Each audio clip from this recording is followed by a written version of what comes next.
This is a little video to show you how to solve a system of equations like the one I have here, but it could be two equations with two variables, any system. I'm going to show you how to solve it with a graphing calculator with a TI. I'm using a TI-84 here, but it's very similar on an 83. I'm going to use a matrix to solve this. Okay, so the first thing you need to know what a matrix is. So a matrix of this system, first off, I need the x's, the y's, the z's all lined up like this, in that order, then the equal signs, and then the constants. So if your equations aren't lined up like that, rearrange them so you got your x's, y's, z's, equal signs, and constants. Okay? And then if I just pull out the numbers, so you can see this represents the coefficients of the x terms, here's the coefficients of the y terms, and so forth. Okay? This is a matrix. It's just the numbers from this system. Okay? So I'm going to enter this into my calculator. I'm going to do that by going to the matrix menu. So it might be a little hard to see here.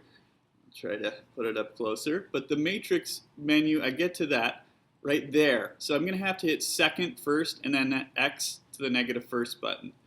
Okay, so that's going to bring me to the matrix menu. So second, x to the negative first, here I am, okay? You might have some stuff entered here, but don't worry, if you do, you can rewrite right on top of it.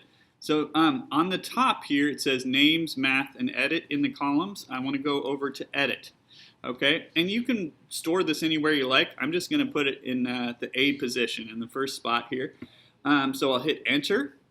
And then I need to tell my, my calculator the dimensions of this matrix, okay? So this has 3 rows.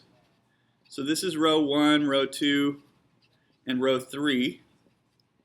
And it has 4 columns. Column 1, column 2, column 3, column 4.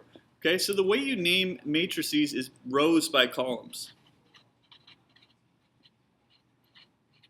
Okay, so this particular one is going to be a 3 by 4, and pretty much all of the systems with 3 equations and 3 variables are going to be 3 by 4s. So I need to tell my my calculator that this is a 3 by 4. I'm going to hit 3, enter, and then 4, enter, and now it's got all zeros right now, but I've got a 3 by 4. It's not showing the whole thing because it just doesn't have enough space, but if I scroll to the right, oh, there's the rest of it. So it's all zeros, okay? So now I'm just going to enter these numbers that I have here, okay? So first up is a negative 4.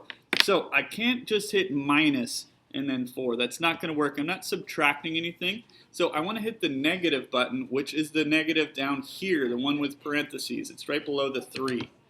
Okay, so I'm going to hit that and then 4, enter.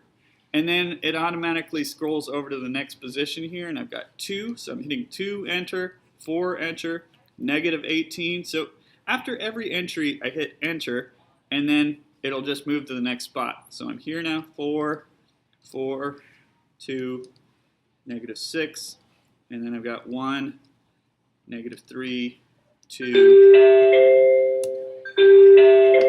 negative 2. The bell just rang. Okay, so I've got that all entered. So now what I want to do is go back to my home screen. So I'm going to do that with the quit function. It's right above mode. So I'm going to hit second and then mode to quit to go back to my home screen. Okay, so now I'm on my home screen. I'm going to go back to the matrix menu again. So again, second and then x to the negative first.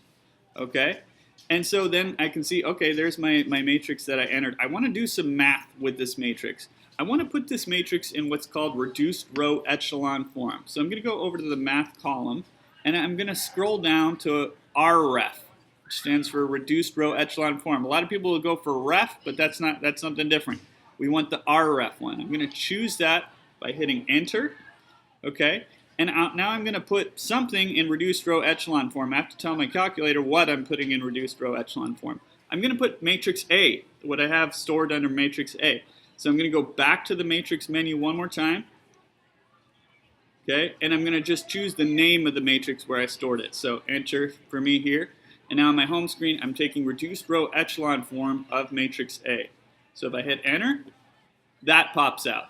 Okay, so this is this same matrix but rearranged in a more convenient way in reduced row echelon form.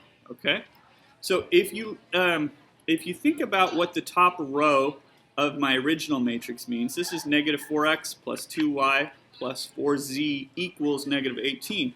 So if I look at the top row here, this is 1x plus 0y plus 0z equals 1. So really 1x equals 1. That means x equals 1. So this top row is really telling me that x equals 1. Okay? Same kind of thing in the second row, 0x plus 1y plus 0z equals negative 1. So y equals negative 1. Okay, and then 1z equals negative 3, so z equals negative 3. So this last column is really your x, y, and z values in order from top to bottom. And that is how to solve a system quickly. It takes a little getting used to how to punch the, to enter the matrices into your calculator, but once you do, you can solve large systems pretty quickly. And that's it.